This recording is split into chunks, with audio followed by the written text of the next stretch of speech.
शिवसेना उद्धव ठाकरे गटाकडून उद्धव ठाकरे यांनी प्रभू श्रीरामांच्या प्राणप्रतिष्ठेच्या दिवशी राष्ट्रपती द्रौपदी मुर्मू यांना उपस्थित राहून महाआरती व महापूजन करण्याबाबतचे एक पत्र दिले आहे। याबाबतची माहिती व ते पत्र संजय राऊत यांनी एक्सवर शेअर केलं आहे।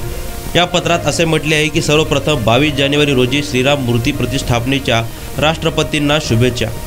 हा क्षण संपूर्ण भारतासाठी हर्षोल्लासाचा असून हिंदू हृदय सम्राट शिवसेना प्रमुख बाळासाहेब ठाकरे यांच्या धर्मपूर्ण संकल्पनेची आहुती आहे। बाळासाहेबांनी संपूर्ण जीवन प्रभू श्रीराम मंदिरांसाठी मोठा संघर्ष केला आहे। प्रभू श्रीराम हे फक्त हिंदू किंवा हिंदुत्व यापुरते मर्यादित नसून राष्ट्राची अस्मिता आणि आज त्याचे प्रतीक आहे। महाराष्ट्रात देखील या आस्था पर्वाची नाशिक येथे सुरुवात केली जात आहे। 22 जानेवारी रोजी महाराष्ट्रातील नाशिक येथे प्रभू श्रीरामांच्या महाआरतीचे व पूजेचे संकल्प केले आहे।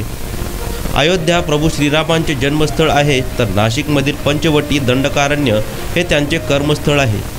त्यांच्या वनवास काळात आदिवासी व वनवासियांसोबत त्यांचे आत्मीय संबंध राहिले आहेत। त्यांनी अधिक लीला या क्षेत्रामध्येच केल्या आहेत। त्याचे अनेक पुरावे देखील उपलब्ध आहेत। त्याच पुराव्यांचे प्रतीक आहे नाशिकचे काळाराम मंदिर। आमचं आयोजन याच धार्मिक व ऐतिहासिक महत्त्व असलेल्या या मंदिरात केले आहे।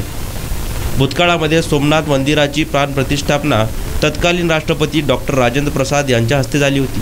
अर्थात नाशिकमध्ये आपली उपस्थिती अयोध्येमधील मूर्ती प्राणप्रतिष्ठापनाचा सन्मान वाढवेल आणि डॉक्टर राजेंद्र प्रसाद यांनी सुरुवात केलेल्या कामास कायम राखेल।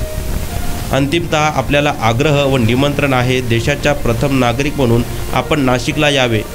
आम्हाला फक्त आशाच नाही तर पूर्ण विश्वास आहे की कर्मप्रधान राष्ट्रामध्ये कर्मयोगी श्रीरामांच्या कर्मक्षेत्र नाशिक येथे येऊन ना की फक्त आदिवासी सनातनी हिंदूंना गौरवान्वित होण्याची संधी द्याल, शिवाय देशातील 140 कोटी देशवासियांची उमेद जागी होईल। हे पत्र शिवसेना उद्धव ठाकरे गटाचे संजय राऊत यांनी त्यांच्या एक्स अकाउंटवर शेअर केलं आहे।